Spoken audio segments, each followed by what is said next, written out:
Identifikasi masalah kasus-kasus penistaan agama di Indonesia.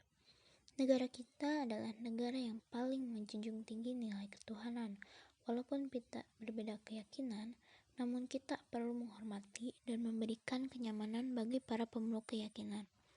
Namun, di balik itu, pasti ada yang tidak menghormati perbedaan. Maka, tidak jarang penodaan agama itu terjadi. Penodaan agama itu sendiri adalah suatu perbuatan, tindakan, tutur kata atau sikap yang dilakukan oleh seseorang kepada individu atau kelompok dalam bentuk provokasi, hasutan, atau hinaan melalui berbagai aspek seperti suku, budaya, adat istiadat, maupun agama dengan cara sengaja atau tidak sengaja untuk melukai atau menghina suatu agama. Berdasarkan pemberitaan di media, penistaan agama kembali menjadi topik pembicaraan di masyarakat Indonesia.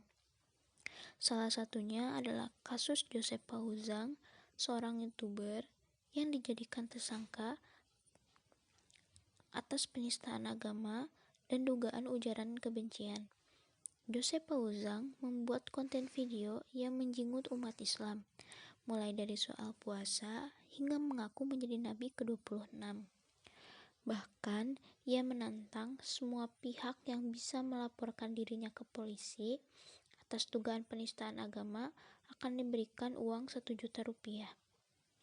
Aksi Joseph Pauzang tersebut dalam forum diskusi via Zoom itu pun berujung pada laporan ke Bareskrim Polri.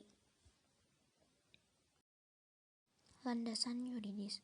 Hukum tentang penistaan agama pasal 156A menyasar setiap orang yang dengan sengaja di muka umum mengeluarkan perasaan atau melakukan perbuatan yang bersifat permusuhan, penyalahgunaan, atau penodaan terhadap suatu agama yang dianut di Indonesia, atau dengan maksud supaya orang tidak menganut agama apapun.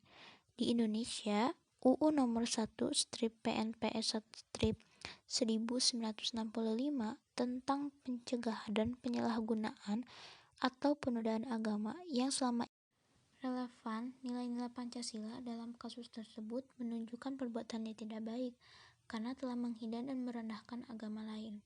Pada sila pertama, ketuhanan yang Maha Esa, pada sila ini kita dituntut untuk mengakui Tuhan kita masing-masing sesuai dengan apa yang telah kita percaya sejak dalam kandungan dan tujuan akhir. Nah, kasus tersebut dikatakan melanggar karena pelaku telah menghina dan menghujat agama lain. Padahal pada sila pertama ini kita telah dianjurkan untuk bersikap baik terhadap sesama agama. Yang kedua, kemanusiaan yang adil dan beradab.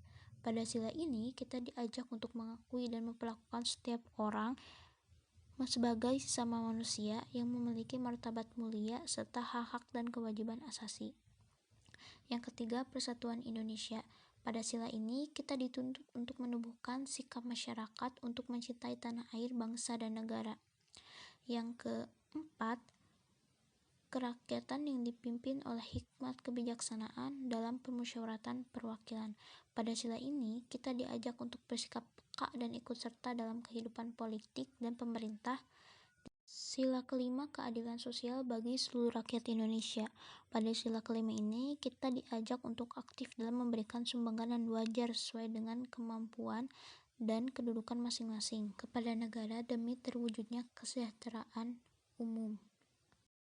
Sikap kita sebagai warga negara adalah kita harus saling tetap memegang teguh adanya Tuhan dan juga harus saling mengasihi satu sama lain. Dan yang terpenting adalah kita tidak boleh membeda-bedakan agama karena itu adalah penyebab terbesar terjadinya penistaan agama. Penutup kesimpulan. Berdasarkan pembahasan di atas, dapat kita simpulkan bahwa penistaan agama bisa membuat perpecahan dalam suatu kelompok sosial karena menyangkut dimensi keyakinan batin orang atau kelompok terhadap agama yang dianut seperti diatur pada pasal 150A KUHP. Sekian pembahasan yang saya sampaikan. Mohon maaf bila ada kekurangan. Wassalamualaikum warahmatullahi wabarakatuh.